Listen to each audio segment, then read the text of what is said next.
What's up? What's up? What's up, you guys? It's EB Crypto, Eric Brett. And we're talking about the market crash yesterday on March. I way off. It happened at August the 5th, 2024. Boy, um, Pat Williams said it was this year was gonna be a lot of stuff happening, and it is a lot of stuff happening right now. So I'm just gonna go through a little bit of it. We're talking about these markets that's crashing. I've been talking about this for years. And the question is it too late for crypto? Is it too late for crypto? Is it too late? I've been telling you guys that safe haven is crypto, gold, silver, real estate. I've been talking about this for years. And hey, it's not too late. You got a little bit of time left to get yourself involved in crypto. Crypto has real value because you only can make so many of them. There's only so many you can make. So you can't, like the US dollar, just print and print and print and print and print. Now, I'm sitting here listening to this election year, it's election time in the United States of America, and I'm sitting here listening to some of these silly arguments that people are getting themselves involved in. Race is becoming a big thing now, gender. And when it comes to my vote, I don't vote just based on the popularity of a person or the gender or the race. I vote on their agenda and what is their agenda. But I understand also when it comes to the economy, no presidential elect or candidate, vice president, any kind of politician, none of them have no say so when it comes to the Federal Reserve. The Federal Reserve is a central bank.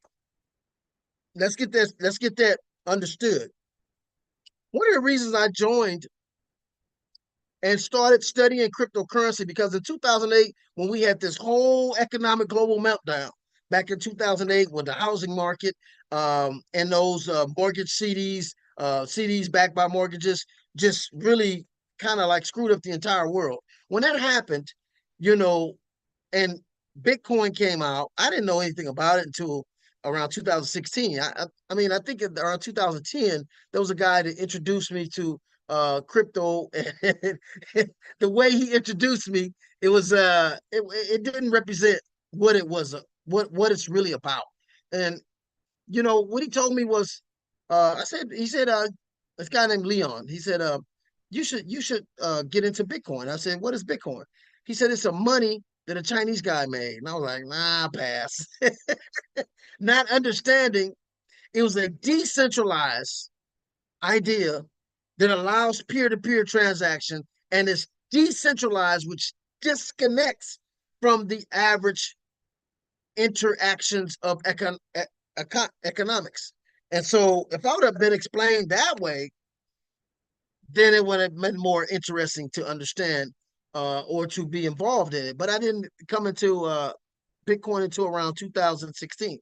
So when I came into Bitcoin in 2016, one of the reasons I came in, like I said, it was because it has an ability to create its own value, regardless of interest rates, regardless of inflation, regardless of GDP and things that's going on in the world. Its solely value is predicated on supply and demand and the people participation. I said, wow, that seems like more, that makes more sense to me than, all these bonds and interest rates and municipal bonds and ETFs and options and futures. That all of that stuff is confusing if you don't come from an economic background.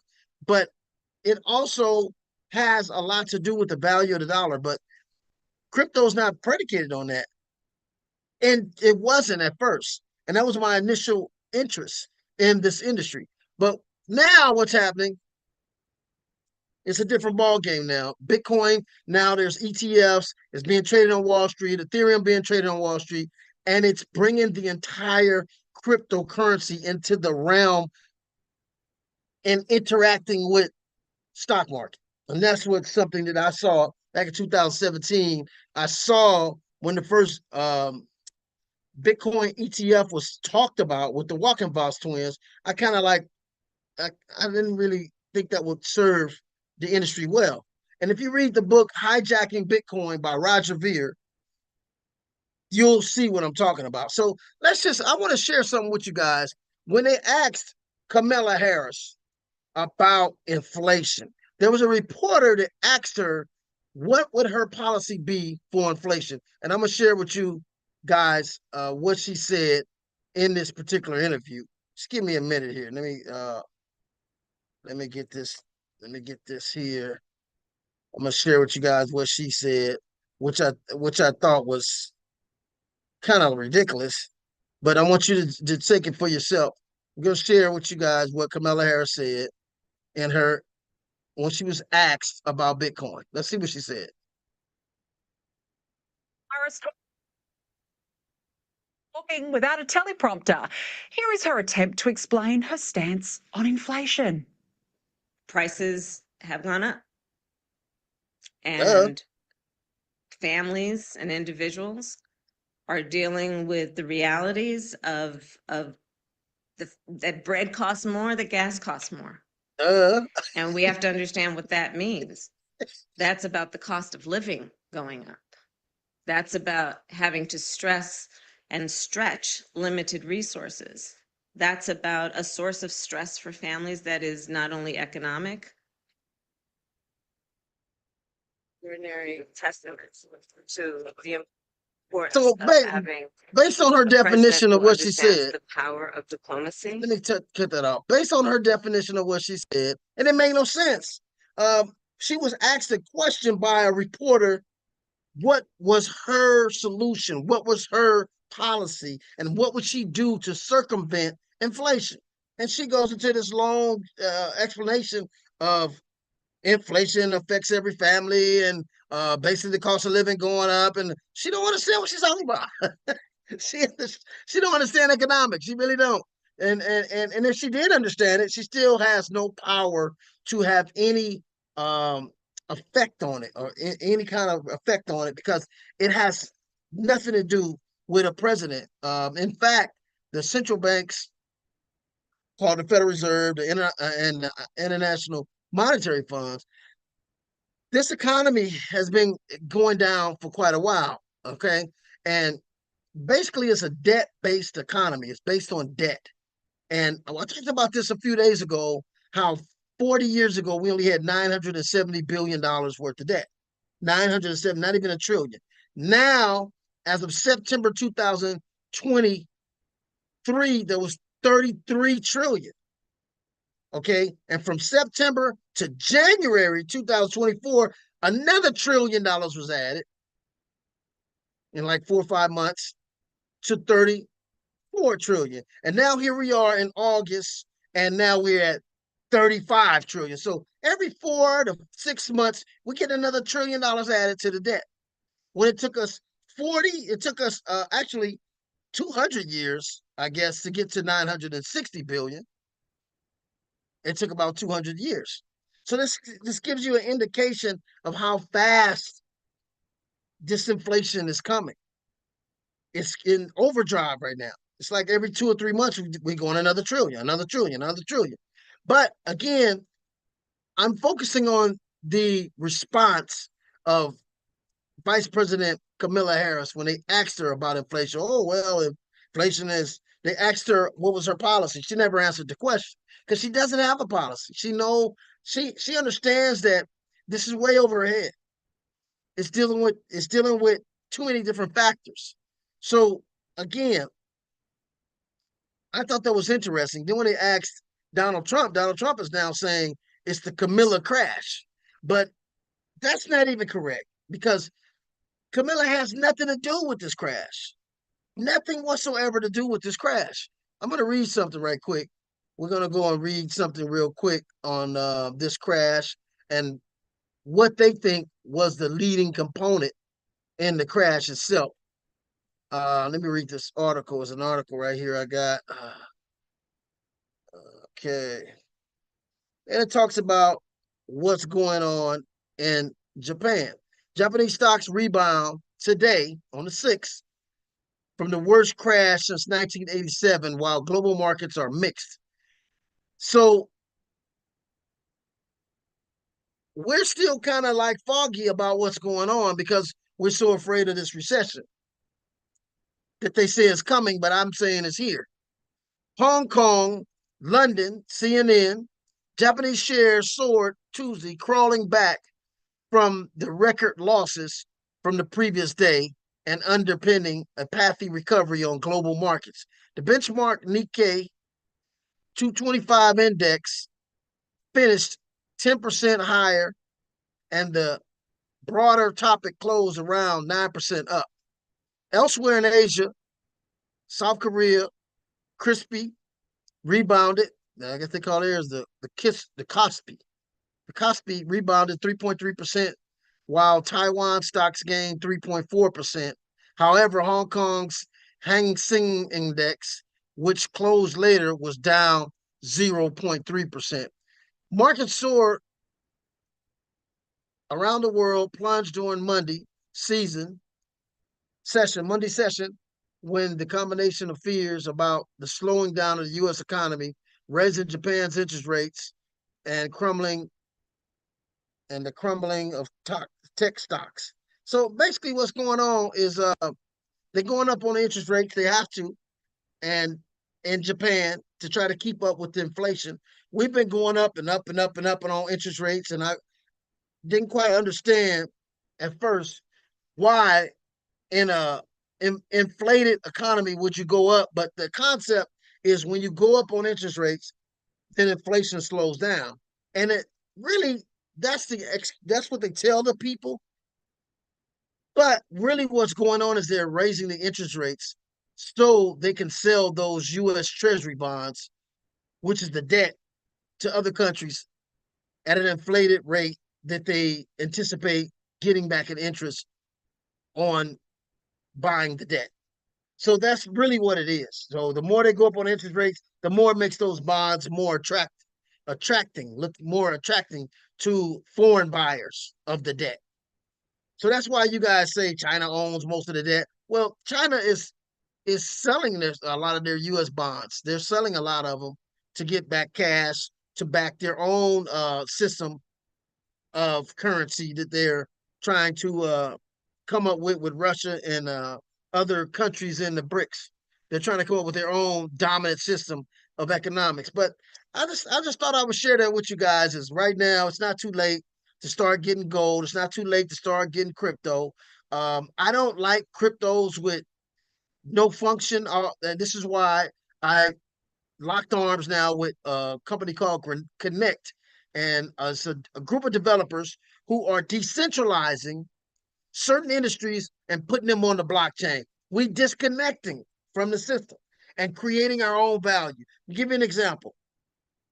You guys hear me a lot talking about Revel rides. If you guys are interested in being a Revel ride driver, you're going to get paid more than Uber and Lyft. This company is being decentralized, it's being put on the blockchain. So by it being put on the blockchain, we're going to reward those that purchase software nodes or those that are driving with tokens. We're tokenizing the entire industry.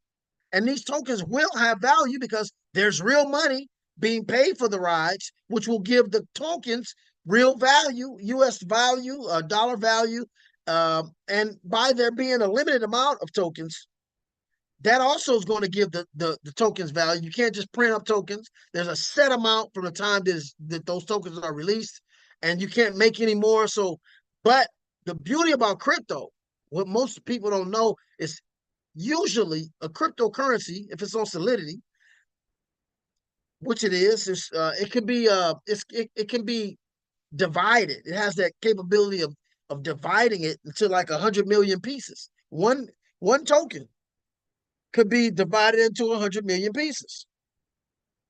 So if one token is $1, and if you only have 10 tokens, you can start dividing those tokens, and those tokens, the value would start becoming more diverse. So that's all I'm saying is you don't have to print more coins. You just start dividing the coins into little smaller pieces to where maybe one hundredth is worth $1 instead of a whole coin being worth $1. So That's how money is. Money is a divisible. That's one of the characteristics of money. It has to be divisible. You can take a dollar and separate it to quarters or nickels or dimes or pennies. So, in order for any asset to be used as money, it has to have that function of divisibility. And crypto has that. So, what we're doing is decentralizing these industries and making it to where the people now control the companies. They vote on which way the company is going to go, and they share in the value that they created. Because think about it, who created the value at Uber? The people. Who created the value at Facebook? The people. So why would not the people have access to sharing in the revenue? That's the concept in blockchain technology. It allows the people who creating the value to also share in the income that's created from the value of the usability of that particular industry. I hope I explained that right, so you understand it. So with Connect, we are decentralizing, these developers are decentralizing companies, and we're changing the whole model of way business is being done, because this technology allows for business to be done a different way, where it's not centralized anymore. So it's disconnecting itself from interest rates, from inflation, from the domestic product, all these different things that have precedent in the value of the US dollar or any currency. Is based on all these different factors. The only factor that the tokenization of these industries will be based on is if the industry is successful or not, if the token is being used or not, on supply and demand. That's it. And fair market exchange. That's it. So if you have an industry like rideshare, this is $100 billion industry, and you tokenize, say, 20 billion of it, and let's say Revel Rideshare successfully is able to disrupt 30% of the rideshare industry and tokenize it. Well, we're talking about $30 billion in tokens, which have the same value of $30 billion. 30 billion is 30 billion. Whether it's tokens, whether it's gold, whether it's silver, 30 billion is 30 billion. So what's going to happen is all of this money is funneling into these industries and being redistributed with tokens and rewards. Wow. So this could be disconnected from a centralized system of interest rates, debt, bonds, municipal bonds, all that stuff that weighs down the dollar. We're getting away from that. And that's why I say there's a lot of money to be made in this exchange of wealth that's happening right now. I'm always talking about the great exchange of wealth, because as all the fiat currencies in the world are going down, there's a new sheriff in town. Blockchain technology is coming up and redefining the way business is being done forever. So if you guys are interested in learning more about it, and if you want to get in position, there's 3 ways you can be a part of these decentralized companies. One way is purchasing a software node. The other way is participating and receiving rewards inside of these particular disruptive technologies like Revel Rides. If you go right now, sign up for free and just go and get drivers, you're going to get 20% on everything every driver does, but you're going to get paid in tokenized rewards. Okay. Those rewards have value. Right now, I think those tokens are probably worth like almost 2 cents. And so it grows. Imagine having, 1 million or 2 million tokens at 2 cents. That's $200,000. I mean, actually, no, that's $20,000. If you got 2 million tokens at 2 cents, that's $20,000. Yeah, $20,000, I think. $20,000. That's not bad. So this is how it works. And as it grows, those tokens in value become more valuable. 10 cent, 20 cent, 80 cent. And you got 2, 3 million, 5 million, 10 million, 100 million, whatever it is that you have. We're basically tokenizing the entire value of the industry and decentralizing it to where anybody can own pieces of it. That's how it works. That's how blockchain works. But again, you guys, no president, no candidate has the solution to inflation. All she did was explain inflation in that video. Um, Let me see. Did I show you this video? I didn't show you this video. Let me show you this video of. Oh, I did show the video of Miss Kamala Harris. She didn't really explain a solution or an agenda or any kind of policy that she had to circumvent that.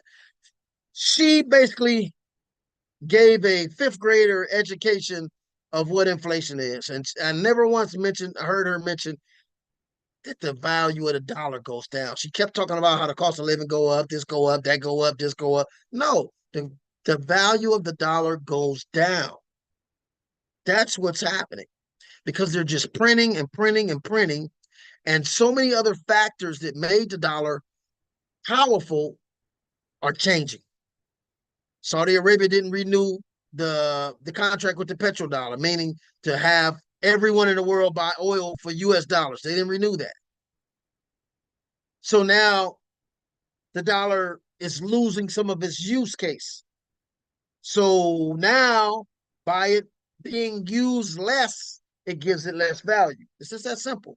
There's other factors going on too with the US dollar, like Russia and Iran creating their own system to go around the Swift code system using a blockchain technology type of technology to settle trade between the two countries and use each other's currency versus the US dollar. That's taking away more use case from the dollar and the system of the United States dollar. So all these different factors is bringing the dollar down in value, and also add on to the fact that we keep printing more of them. And this is another factor bringing the value down. It's not too late. You got to start thinking outside the box now. It used to be a time we didn't have to understand all these different dynamics of money. Now the time we need to learn about how money moves, what value is, what's the six characteristics of money versus the five characteristics of currency. There's a big difference in the two. We think currency is money. Currency is not money. We're going to talk about this more in the future. I'll be doing more on this. But again, you guys, if you're interested in coming out the matrix, being a part of a system that's not connected and interconnected to these economies, you need to start learning about blockchain, and you need to start being part of the movement of decentralizing these different industries, and just basically the use case of these tokens, using these tokens in these industries will give those tokens value, will make these companies already have value because we know that it's, like I said, $100 billion industry. Same with the video conferencing, Zoom, GoToMeeting. This is a huge industry as well. And Connect is decentralizing this industry with a platform called R-Link. So the industries are already there. We're just redefining the way they're going to participate in these industries to make it more people friendly, to allow the people who's building the value to actually share in the income that these industries are generating. And it's not going to be based on the interest rates or what's going on Wall Street. It's just going to be based on use case, people using these particular industries. So that's what I want to talk about today, you guys. No president, nobody in the world can fix this situation. There's no fix to it. It's going to crash eventually, and that's why they're trying to. I saw a commercial the other day with Chase talking about one day you're going to wake up and no money is going to be in your bank. It's going to be a digital system. They're getting you ready for it now. That's a very dangerous system when they control every single transaction. They have the power to tell you no on certain transactions. They have the power to freeze your account and just stop you from doing anything. And I know people say, well, they can freeze your account now. Yeah, they can do it if you owe the government, or if you have a lawsuit, yeah, they can freeze your account. But we're talking about having all of your money in a centralized manner to where they know every single penny you spend and every single dime that you receive. That's a very dangerous system. And that's what they're going to. They call it the mark of the beast in the Bible. They're going to that system. So again, you guys, I'm gonna keep talking about Revo rides. I'm gonna keep talking about the different decentralized blockchain companies that are developing now that you can be a part of, that you guys could earn rewards, and those rewards could amount to be huge in the future um, if you get in early. So with that, I'm gonna go ahead and sign out, you guys. EB Crypto Family Caption. Follow the money. Deuces.